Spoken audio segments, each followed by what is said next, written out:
This is how I won L'Étape Piemonte by Tour de France and got to take home a yellow jersey and a Tour de France edition Tissot watch in my first ever Gran Fondo win. I beat the super strong Italian Fondo team that I've been racing at every event so far this year. I took the train from Nice over the mountains and into Italy the day before with my friend Daniel. Of course we had to carbo load with a couple baguettes on the train ride while enjoying some stunning views. We had booked a B&B in a town near the start of the Fondo, so we made a quick stop there to drop off our bags and then rode to the event village to pick up our numbers for the following day. In the morning, we had a bunch of bread and pastries provided by our B&B host and left quite early to make sure that we would be there when they opened the starting grid. We were successful in being some of the first people in the starting grid, already lined up with over an hour still to the start. I knew that this was important because I've done a few of these bigger mass start fondos now, and if you line up behind hundreds of people, it can be pretty much impossible to make up several minutes gap to the front.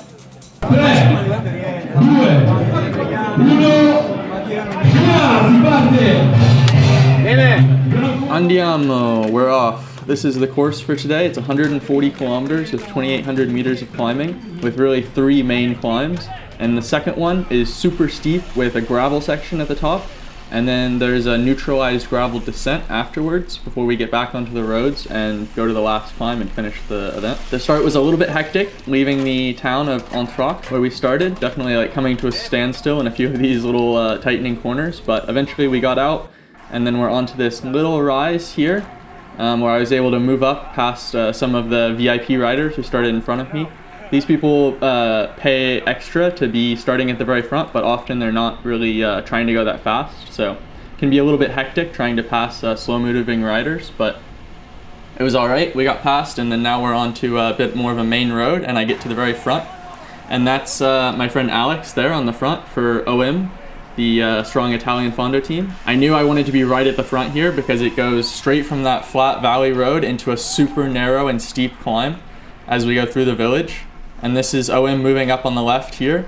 That's Alex on the front, and then I think Federico second wheel. They have a few guys, I'm not sure who quite all of them are, but they didn't have their strongest guy, Luca, at this event.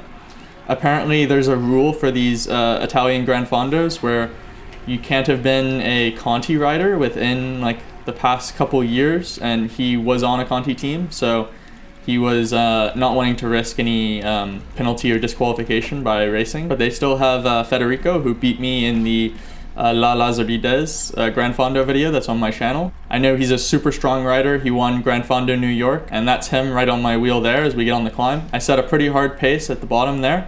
It was steep, so not much of a draft, not much of a penalty to set my own pace at the front. Eventually, one of their guys came up and started pacing. This is Fabio Lanzone, another really strong climber on their team, super skinny, tall guy.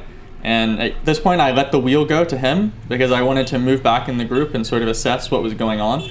And they seemed happy enough to pace. This is an off-board shot of the whole group. So on the front, you have Fabio and then Federico, both from OM, and then me, third wheel. Not sure who that is, fourth wheel, but on the very back is Adar Zakrin. His brother is Ilnar Zakrin, quite a famous pro on Katusha back in the day. He ended up being quite strong. He's a former pro himself, and you'll see more of him later in the event. That's our little group as we're going up the first climb of the day. This one was about 20 minutes long, and we were riding like low 400s for most of it. You can see 413 average for the whole climb there for 1958. So it's a pretty strong effort, definitely a little bit surgy. I was going pretty hard there at the bottom, and then we backed off a little bit in the middle. We have a little bit of a regroupment on the descent, and we get a couple more people that got tailed off right at the top. You'll notice that I'm in a black jersey here. Believe it or not, I just did not get the memo that we were supposed to wear this jersey that the event gave us. Daniel and I talked about it before the event, and we didn't see anything that said you were supposed to, and no one said anything the morning of, and I saw a few people not wearing it, but definitely it was in the rules that I was supposed to wear it, and I got a little bit scolded afterward. I just lost one of my bottles on a giant pothole. That's like half my car's gone after I carried it on my client. Not ideal. So at that point I was talking about losing my bottle. So I started the race with 2 full 1 liter bottles, 150 grams of carbs in each, and then a soft flask in my back pocket that probably had another 50 grams. So that should have been a total of 350 grams for about a 4-hour race. But then I lost that full bottle, so I was down 150. So only about 200 for the whole event. Right now we're on this really fast section coming back. We had the descent off the first climb at a little bit of a uphill, and then now we have that slight downhill after we made the corner. So here we're rolling really quickly, just on this slight like 1-2% downhill. And we actually had a little bit of a right to left crosswind here. So you can see we have a slight echelon going. I probably have 5 to 10 kilos on most of these guys. So I was really just having to like hold my brakes sitting in the wheels at this point. But we made pretty good progress through this flat section. And we get back into a little bit more of a sheltered area away from the wind. And there's a feed zone here on the right where I was really hoping to try to get some kind of water or something, but they didn't really want to do any kind of hand up, obviously. Most people do have people on the side of the road to hand them up stuff, but I don't really have any support at this race. It's pretty far out. So I was just gonna have to deal with losing that bottle. You see that's someone on the side there handing up some support. Federico was on the front here pushing a pretty strong pace up this little rise. There weren't any continuous climbs in this section, but there were a lot of these little rises and kind of technical twisty sections as we were going through towns on some pretty small roads. So you can see the group is quite strong out there. We have a little follow car at the back and then quite a bit of a gap in between the riders. And I could see that here, so I was kind of thinking, oh, maybe I should do something. And then I got on the front and I went through this kind of technical fast section. And then I looked around behind me and I saw that I had quite a massive gap off my wheel. I think that when Federico pulled off, maybe no one came to close my wheel. So then I went through that technical section and just ended up with a big gap. As I was saying, these guys are quite small. So for me, if I'm pedaling on a downhill, I can create a gap. I wouldn't want to go too hard because I actually don't want to go solo here. I'm hoping to just maybe drop some of those guys who weren't really doing anything on the flat and maybe just make a smaller select group. Definitely getting a little bit of benefit from these motorbikes in front. It just is what it is. It's part of the game. I mean, they're there. I'm gonna use them, but at that kind of distance, yeah, I mean, it's like 20, 30, 40 watts when you're going 50 kilometers an hour. Hard to say exactly, but it's a big difference. But here you can see the shadow. Someone got back on my wheel. I think that's Federico. And then we have Adar Zakarin, the other guy. And at this point, I flicked the elbow because, I mean, we have a long way to go. I'm not going to be pulling on the front the whole time. And Federico comes through here as we go on to an even smaller, bumpier, more narrow and twisty technical road, which is a little bit hard to follow the wheel through here with these speckled shadows and the big potholes on these Italian roads. You never know when you're just going to get taken out by a big pothole, and that's what happened to my bottle earlier, so I definitely didn't want to lose the other bottle or have something even worse happen. And now we're onto a bigger main road and we're starting to work together. You can see on the elevation profile here, it's just that little bit of rolling and then we start kind of a false flat into the last climb. Federico gets a bottle there, and I'm feeling pretty jealous now as I think I had finished my water and carbs at this point. As we're passing through this beautiful village, look at this church, magnificent. This area was awesome. It's crazy how different this can feel going just 100 kilometers over the border from France into Italy, and it feels like just a completely different place. And the support in these towns was amazing. They all like came out and they had the towns decorated. It was really cool, a nice experience. And we're on to the bottom of the super steep climb now. I had never ridden any of these climbs before because it's a little bit far out here for me to come do a recon from Nice. And I was particularly quite scared of this climb. You can see l'enfer de Cuneo there at the bottom, the hell of Cuneo. Yeah, this climb was scaring me a little bit. I have on a 42 tooth front chainring on this bike.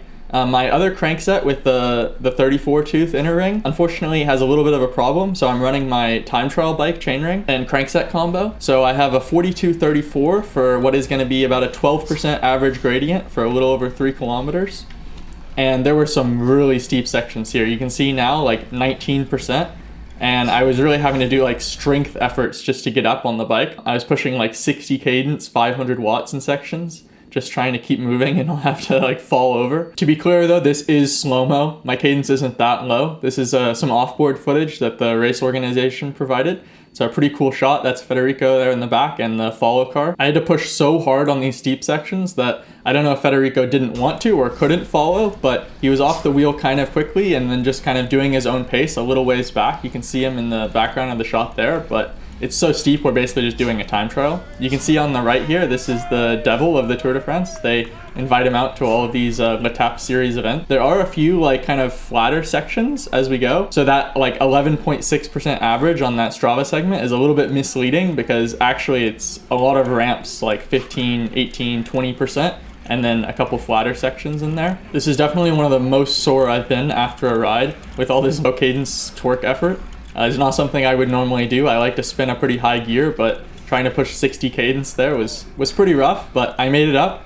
A little bit under 15 minutes for that segment with 13 kilometers an hour, 408 watts. That's the steepest section. And now we started onto the gravel. So I was very unsure about this. I'm just running my normal road tires, so it needed to be some pretty smooth gravel. I'm definitely not an off-road specialist. I try to avoid going off-road at all costs. I broke my femur doing a gravel race in 2021, so now I don't touch gravel at all if I can. It was very smooth though, and now we're onto the gravel descent, which is actually neutralized. So they took the time at the top at a little feed zone that I forgot to film, but I stopped there and grabbed a little bit of water since it was neutralized. And then Federico caught it back up to me on the descent. Piccolo. You're doing the short one? Yes. Oh. You long? Yeah. Okay. Perfect. You win, io win. Allez. So since Federico had, I think, about a minute gap to me at the top where they took that time, if we finished together for the rest of the Gran Fondo, I would win with a 1 minute gap. So there he was saying that he had decided that he was going to do the short, the Medio Fondo, and then I could do the Gran Fondo, the longer route, and then we would both win those categories. It's a little bit lame to not get to race to the finish with him, but since it's an event put on by their sponsor, I think they wanted to make sure they had results where they could. We're finally off of what was quite a technical descent and onto a bit more of a bigger asphalt road, and the timing has restarted now. So we're together. Now he'll turn off and I'll turn the other way and we'll go to the finish separately.